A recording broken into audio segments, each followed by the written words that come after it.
Hello sir, madam प्रणाम। आज मैं ये वीडियो स्टूडेंट्स को संबोधित नहीं कर रहा, बल्कि आज मैंने कुछ 4 शिक्षकों को इसके लिए चुना है। मैं चाहता हूं कि वीडियो उन तक पहुंचे। जो भी स्टूडेंट्स मुझे अभी देख रहे हैं, कोशिश करें कि इस वीडियो को श्रीमती नीतू मैम, श्रीमान विकास दिव्यकीर्ति सर, श्री अवध ओझा सर और इसी तरीके से श्री HC वर्मा सर तक इस वीडियो को पहुँचाने का काम करें। यकीनन उन लोगों को इस बारे में जानकारी जरूर अब तक हो चुकी होगी, लेकिन फिर भी मैं चाहता हूँ कि हमारा जो ये आंदोलन चल रहा है, बेसिकली जो स्टूडेंट्स हैं, मैं आपको बताता हुआ चलूँ सर। मैं आप पूरी तरीके से संबोधित करूँगा आप सभी को। ये मैं आपको इसकी पहले एक बार पृष्ठभूमि बता देता हूँ कि क्या इसमें हुआ है। 5 मई को, अभी बीता जो 5 मई था, उस समय नीट का एग्जामिनेशन हुआ था। नीट का जो बेसिकली एग्जाम होता है वो मेडिकल एंट्रेंस एग्जाम होता है। इसमें बच्चे 17 साल से ऊपर की उम्र के जो बच्चे होते हैं इस एग्जामिनेशन को फिल करते हैं। वो डॉक्टर के लिए बेसिकली हम कह सकते हैं कि वो मेडिकल में अपना कैरियर बनाने के लिए इस एग्जाम को देते हैं। एक प्रकार का ये एंट्रेंस एग्जाम होता है। 720 नंबर का ये पेपर इसका ओवरऑल होता है।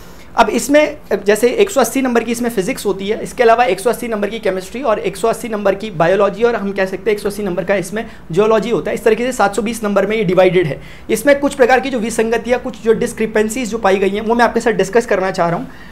तो हम इसे स्कैम क्यों कह रहे हैं? आप तक ये वीडियो पहुंचाने का उद्देश्य यही है कि अभी तक काफ़ी बच्चों ने, काफ़ी स्टूडेंट ने, काफ़ी फैकल्टीज़ ने कोशिश करी कि अपने एंड से इस मुद्दे को पहुंचाने तक की, लेकिन अभी तक बात NTA के कानों तक शायद नहीं पहुंची। मैं ये नहीं कह रहा कि NTA ने गलती की है नहीं कही है। सीधा सा सवाल ये है कि अगर लाखों बच्चे बोल रहे हैं कि कुछ चीज़ें हुई है, तो कम से कम उनकी समस्या का समाधान होना चाहिए।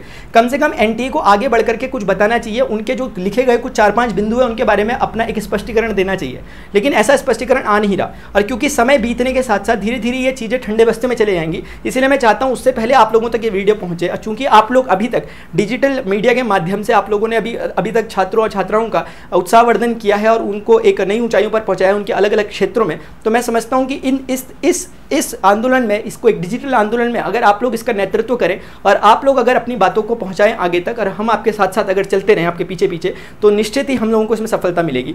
मैं आपसे कुछ बिंदु डिस्कस करना चाहता हूं कि किस आधार पर इसे स्कैम कहा जा रहा है। इसमें किस आधार पर हम इसे स्कैम कह रहे हैं। इसमें सबसे पहली बात यह है कि 25 लाख बच्चे लगभग नीट एग्जामिनेशन को फिल करते हैं। 5 मई को उसका पेपर था। उससे पहले सर इसमें कुछ चीज़ें हुई हैं, वो भी मैं डिस्कस करूंगा, और जो मेन पॉइंट्स निकल के आए हैं कि उसके आधार पर हम कह सकते हैं कि ये स्कैम है। सबसे पहली बात है कि इस बारी में 720 में से 720 अंक पाने वाले, यानी पूरे में से पूरे 100% परफेक्ट स्कोर करने वाले 67 बच्चे हैं।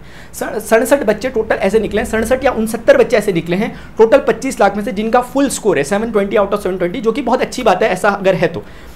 अब इसके बाद कुछ जो यहाँ पर बिंदु आते हैं जो सोचने पे मजबूर करते हैं, वो ये है कि एक सेंटर में, एक स्पेशल सेंटर हमें देखा गया है। उस सेंटर, मैं भी नाम लेकर नहीं बोलूँगा सेंटर का, लेकिन एक सेंटर एग्जामिनेशन सेंटर है, वहाँ पर 8 बच्चे ऐसे हैं उस पर्टिकुलर सेंटर से, उस सीरियल नंबर से रिलेटेड है, जिनमें से, यानी कि उन टॉप 69 बच्चों में से, जो टॉप 69 बच्चे आए हैं, उनमें से टॉप 8 जो बच्चे हैं, यानी उन्हीं में से 8 बच्चे जिनका फुल स्कोर हुआ है, या फिर 718 और 719 नंबर आए हैं। 6 बच्चों का फुल स्कोर हुआ है, बाकी 2 बच्चों के ये मार्क्स आए हैं, वो लोग एक ही एग्जामिनेशन सेंटर से हैं। तो ये एक सबसे पहला बिंदु बनता है कि ऐसा जनरली हो नहीं सकता, मतलब ऐसा नहीं है कि इम्पॉसिबल है, लेकिन ये हुआ है तो कहीं ना कहीं ये इसको एक शक के घेरे में लाता है। दूसरी बात यहाँ पर ये बोली गई है कि जैसे अगर हम देखें कि 69 बच्चों के 720 में से 720 नंबर अगर आ गए हैं, तो अब सवाल ये उठता है कि उनको रैंकिंग किस आधार पे दी जाए, क्योंकि सबके 720 नंबर आए हैं, तो एक तरह से देखा जाए सब बराबर हैं, लेकिन ऐसा नहीं है। आज से पहले ऐसा होता था कि जब किसी के नंबर इक्वल हो जाते थे तो NTA का ये नियम था, इस तरह का नियम होता था कि जिसके नंबर सबसे ज़्यादा बायोलॉजी में होंगे उसको प्रेफरेंस दी जाएगी। अगर बायोलॉजी में बराबर है तो उसके बाद, यानी कि ये कंडीशन है जब टाई हो जाता है,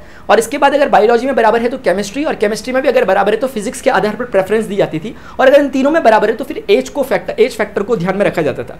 लेकिन इस बारी में बोला गया कि अगर ये 69 बच्चों को रैंकिंग देने की बात आएगी, अगर इनको प्रेफरेंस देने की बात आएगी, परसेंटाइल इनकी बनेगी कि कौन कौन सी रैंकिंग में होगा, तो इनके एप्लीकेशन नंबर के आधार पर इस चीज का डिसीजन लिया गया। ऐसा कुछ यहाँ पर लिखा गया कि एप्लीकेशन नंबर के आधार पर इनकी सीनियरिटी डिसाइड की जाएगी, जो कि कहीं से भी मुझे नहीं लगता कि एक तार्किक चीज है। तो एक तो यह बात यहाँ पर हो गई। दूसरी बात यह है कि अगर हम दिल्ली एम्स की बात करें, जिसे टॉप एम्स में गिना जाता है, यानी कि हर बच्चे का सपना होता है जो मेडिकल की तैयारी कर रहा है कि उसे दिल्ली एम्स मिले, लेकिन दिल्ली एम्स में टोटल मिलाकर कुल 125 सीट है, जिनमें से 46 सीटें ही जनरल के लिए अवेलेबल है, GC के लिए अवेलेबल है, जनरल कैटेगरी के लिए अवेलेबल है।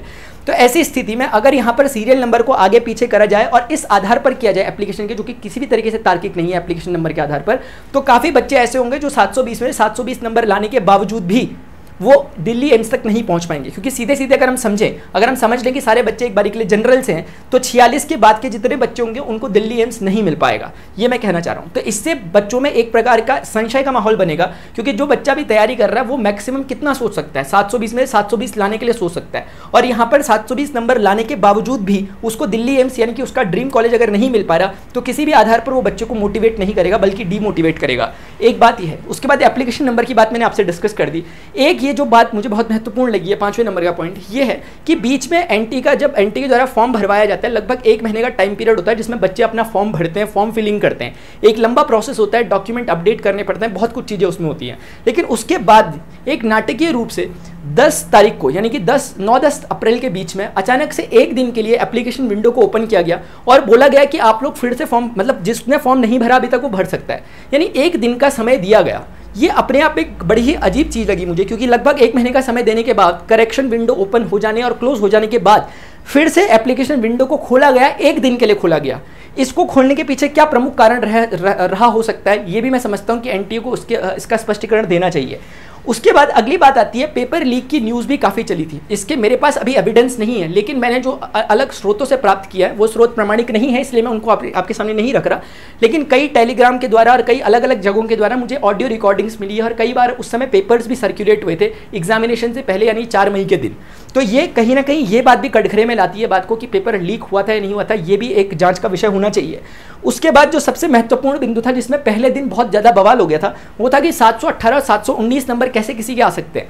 अगर मैं आपको समझाऊं कि इसका मतलब क्या है कि 718 719 क्यों नहीं आ सकते, तो इसका अर्थ ऐसा कुछ है कि जैसे अगर हम समझें कि किसी बच्चे ने, अगर मान लेते हैं कि पूरे के पूरे क्वेश्चन कर लिए, बस लास्ट के क्वेश्चन उसके रह गए हैं, यानी कि लास्ट क्वेश्चन वो करना, एक क्वेश्चन उसका बचा हुआ है, उसके पहले के सारे क्वेश्चन उसके करेक्ट हैं, यानी कि 716 नंबर तो उसके एकदम परफेक्टली उसके 716 नंबर आ रखे हैं, बस एक क्वेश्चन बचा है जो उसे आता है या नहीं आता है। तो ऐसी स्थिति में अगर वो क्वेश्चन को करता है और क्वेश्चन सही हो जाता है, या फिर वो क्वेश्चन को करता है एक क्वेश्चन को और क्वेश्चन गलत हो जाता है, तो इन दोनों स्थिति में क्या होगा, जब क्वेश्चन गलत होगा तो एक क्वेश्चन के चूंकि 4 मार्क्स होते हैं, तो 4 मार्क्स तो उसके कटेंगे, चूंकि उसने क्वेश्चन को अटेम्प्ट किया इसीलिए उसका 1 मार्क्स एक्स्ट्रा और कट जाएगा। शायद आप समझ रहे होंगे। तो ऐसी स्थिति में हम कह सकते हैं कि उस बच्चे के 700, अगर टोटल अगर हम कंसिडर कर लें कि 720 का पेपर था, उसमें से हम कह सकते हैं कि उसके 5 मार्क्स कट जाने चाहिए, तो उसके मार्क्स यहाँ पर 715 मार्क्स आने चाहिए। ये मैं 720 को कंसिडर करके लेता हूँ। सिमिलरली अगर हम समझे कि लास्ट क्वेश्चन अगर किसी बच्चे ने किया और उसने अटेम्प्ट सही का सही कर दिया, तब तो हम कहेंगे कि 716 में 4 मार्क्स सीधे जुड़ जाएंगे, 720 हो जाएंगे। लेकिन ऐसी स्थिति आ सकती है कि कोई बच्चा लास्ट क्वेश्चन यानी कि एक क्वेश्चन को बिल्कुल मिस कर दे, छोड़ दे, स्किप कर दे। जब वो क्वेश्चन को पूरी तरीके से स्किप कर देगा तो हम कह सकते हैं कि उसके 4 मार्क्स चले जाएंगे, क्योंकि एक क्वेश्चन 4 मार्क्स का होता है, लेकिन इस बारी में उसका एक नेगेटिव मार्क्स नहीं कटेगा क्योंकि उसने अटेम्प्ट नहीं किया था। इस कारण से उसको जब मार्क्स मिलेंगे वो उसका सिर्फ 4 मार्क्स कटेंगे, यानी उसको जो इस बारी में मार्क्स मिलेंगे वो 716 मिलेंगे। तो कहने का मतलब है कि पूरी कैलकुलेशन के आधार पे 715 या 716 मार्क्स तक बातें बैठ सकती है। 717, 18, 19 का किसी भी तरीके से लॉजिक नहीं दिया जा सकता। तो ये एक बात थी। इसके बारे में उसी दिन, जिस दिन रिजल्ट आया था, उसी देर रात में एनटीए ने स्पष्टीकरण अपना एक नोटिस जारी करके दिया था। उसमें उन्होंने लिखा था कि इसको हमने ग्रेस के आधार पर जो मार्क्स दिए हैं उसके आधार पर ये चीज़ें पॉसिबल हुई है। अब ये समझना थोड़ा सा जरूरी है कि ये ग्रेस वाली बात क्या है। तो सर उस दिन ऐसा हुआ था, जिस दिन ये पेपर हुआ था, जिस दिन नीट का पेपर हुआ था, उस दिन कुछ ऐसी बातें हुई थी कि पेपर में कुछ हिंदी मीडियम के बच्चे थे, उनके पास इंग्लिश मीडियम का पेपर आ गया था और कुछ इस तरह की विसंगतियां हुई थी, जिसके कारण उस बच्चों ने प्रोटेस्ट किया। और इस प्रोटेस्ट के कारण बच्चों ने ये मांग करी कि इस बीच में जो हमारा समय खर्च हुआ है उस समय की हमें पूर्ति की जाए, कंपनसेट हमें किया जाए। यानी कि जो उनका समय 15, 20, 25, 30 मिनट का जो भी उनका समय लगा इस हेर फेर में, यानी कि क्वेश्चन पेपर हिंदी के इंग्लिश वगैरह इंटरचेंज करने में, नई OMR सीट भरने में, बच्चों ने इसमें मांग की कि हमें इसका कंपनसेट किया जाए। ये मांग सुप्रीम कोर्ट तक, ऑनरेबल सुप्रीम कोर्ट तक पहुंची थी। और इसमें जो निर्णय आया वो कुछ इस तरह का था कि जो ग्रेस मार्क्स दिए गए, वैसे इसका स्पष्टीकरण दिया नहीं गया एनटीए के द्वारा, लेकिन जो समझा जा रहा है वो ये है कि ग्रेस मार्क्स को इस आधार पर दिया गया कि अगर किसी बच्चे का 30 मिनट का समय खत्म हुआ है, ये कोई ये कही गई बात नहीं है, ये समझा जा रहा है कि ऐसा शायद हुआ होगा कि अगर किसी बच्चे का 30 मिनट का समय खराब हुआ था एग्जामिनेशन में, तो ऐसा कहा गया कि उसको 30 मिनट, तो ये कहा गया कि 30 मिनट का मतलब ये हुआ कि उसके 30 क्वेश्चन का समय गया है, यानी 30 मिनट को इक्विवेलेंट मान लिया गया 30 क्वेश्चन के। और चूंकि एक क्वेश्चन 4 नंबर का था, तो इसका मतलब 30 क्वेश्चन 120 मार्क्स के हो गए। तो अगर किसी बच्चे के 30 मिनट का समय खर्च हुआ है तो उसको सीधे सीधे 120 मार्क्स दे दी जाएंगे। ये बहुत ही ज़्यादा चौंका देने वाला फैक्ट है, बहुत ज़्यादा चौंका देने वाला। क्योंकि इस स्थिति में अगर हम देखें यहाँ पर किसी बच्चे को जो मार्क्स दिए जा रहे हैं, मैं थोड़ा सा माफ़ी चाहूँगा,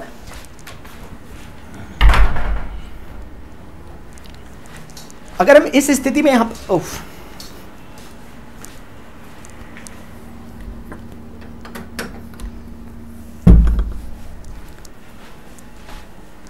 माफ़ी चाहता हूँ, ये इसमें अगर हम यहाँ पर देखें तो किसी बच्चे का अगर 30 मिनट का समय खर्च हो रहा है तो उसे 120 मार्क्स मिल जाएंगे सीधे ग्रेस के रूप में। यहाँ एक एक मार्क्स सर 300 सीटों को, मतलब 300 बच्चों को सीधे ओवरलैप करता है। 120 मार्क्स तो बहुत बड़ी बात हो जाती है। ऐसी स्थिति में अगर किसी बच्चे का 1 घंटे का अगर समय खत्म हुआ है उसे सीधे सीधे 240 मार्क्स दिए जाएंगे। तो ये बहुत ही बड़ी चौंका देने वाली बात है जो यहाँ पर दी गई है। ग्रेस में इस तरह की चीज़ों का प्रयोग किया गया है। तो यही कुछ बिंदु हैं जो मैं आपके सामने रखना चाहता था। ये ऐसी चीज़ें कि ग्रेस का क्या आधार रहा था, अगर ग्रेस का ये बच्चों को दिए गए तो उन बच्चों की क्या गलती जिनकी अब मेरिट लिस्ट बढ़ चुकी है। क्योंकि आज से पहले 630, 40, 50 नंबर लाने वाला बच्चा भी एक अच्छी गवर्नमेंट कॉलेज तक पहुंच सकता था, लेकिन आज 700 नंबर लाने वाला बच्चा भी अपने आप को दुविधा में देख रहा है। वो भी यकीन नहीं कर पा रहा कि उसे कॉलेज अच्छा मिल पाएगा या नहीं मिल पाएगा। तो ऐसी स्थिति आ पा रही है, इसीलिए मैंने आप सभी तक ये वीडियो को पहुंचाने का प्रयास किया है। तो मैं उम्मीद करता हूं कि आप लोगों तक, वैसे भी आप लोग इस बारे में पहले से ही जागरूक होंगे, आप लोगों को जानकारी भी होगी, लेकिन आप सभी से हाथ जोड़ के निवेदन है कि आप तक अगर ये वीडियो पहुंच पाया है किसी भी कारणों से, तो कृपया करके, जैसा कि आपने पहले भी बच्चों के हित में प्रयास किए, उसी तरह से अपने हित में, क्योंकि आप इसके बारे में ज़्यादा जानकार हैं, आप शिक्षा क्षेत्र से संबंधित हैं ही, माना कि आपका ये फील्ड नहीं हो सकता है, लेकिन इसके बावजूद भी आप शिक्षा क्षेत्र से संबंधित है, आप छात्रों और छात्राओं की भावनाओं को अच्छे से जानते हैं। अभी जब मैं ये वीडियो बना रहा हूँ, इससे पहले ही मुझे कुछ ऐसी खबरें, दुखद खबरें सुनने को मिली हैं जिसमें कुछ छात्र छात्राओं ने सुसाइडल अटैम्प्ट लेने की कोशिश की है। जैसा कि और समय भी लगभग हम देखते हैं कि ऐसे नीट और जेईई के एग्जामिनेशन में बच्चा प्रेशर में रहता है, ऐसे कदम जो कि नहीं उठाने चाहिए उठा देता है। और इस बार एनटी के ऐसे निर्णय, हम कहना चाहेंगे कि इस तरह की जो ये गलतियाँ हुई है, इससे ही शायद क्षुब्ध होकर बच्चे ने ऐसे कदम उठाए हैं। तो ऐसी जगह पर, यानी कि इस तरह की गलतियाँ किसी की ज़िंदगी पर हावी हो जा रही हैं, तो मैं समझता हूं कि इससे बड़ी दुर्भाग्य की बात कुछ और नहीं होगी। और सबसे बड़ी बात इस बारे में बोलने का विषय ये है कि एक बारी के लिए हम सोच सकते हैं कि चलिए इस बार हो गया, लेकिन सवाल यह है कि वो बच्चा जो आज पढ़ रहा है, जो 4 अटैम्प्ट लेने के बाद इस एग्जामिनेशन को जिसने दिया था, जिसने 670 या 680 नंबर अटैम्प्ट किए थे, और जो इस बार थोड़ा चैन की नींद सो रहा था कि भाई मैंने इस बार अपना काम कर दिया, 4 सालों की मेहनत मेरी रंग लाई, अब मुझे गवर्नमेंट कॉलेज मिलेगा, क्योंकि उसके बाद भी उसे 5 साल की और पढ़ाई करनी है। वो बच्चा फिर दुविधा में आके खड़ा हो गया। वो ये सोच रहा है कि भाई मैं अटेम्प्ट दूं कि नहीं दूं। अब उसके सामने प्रश्न चिन्ह ये खड़ा है। अब वो अगर अटेम्प्ट देता है तो वो किस आधार पर अटेम्प्ट देगा, वो क्या सोचकर अटेम्प्ट लिखने वाला है अगला। उसके बाद कोई मोटिवेशन ही नहीं बचा, किसी भी प्रकार से कोई मोटिवेशन नहीं बचा। तो ऐसे बच्चों के लिए सिर्फ ताकि उनको एटलीस्ट समझ में आए कि चीज़ें ब्राइट हैं, उनको समझ में आए कि न्याय होता है चीज़ें, इसीलिए मैंने वीडियो आप तक बनाया है। मेरा वीडियो बनाने का सिर्फ और सिर्फ इतना ही मोटिव है कि बाकी जो बच्चे जिनका प्रेशर मेरे तक आ रहा था, जो बच्चे मेरे से पूछ रहे हैं, मैं जितना सक्षम अपने एंड से कर सकता हूँ मैं उतना कर रहा था। और मैं समझता हूँ कि आप लोगों के नेतृत्व में अगर हम इस काम को आगे बढ़ाएं तो जरूर ये अच्छा होगा। तो आप लोगों ने अगर यहाँ तक मेरी बातों को सुना तो बहुत बहुत आप लोगों का सभी का धन्यवाद।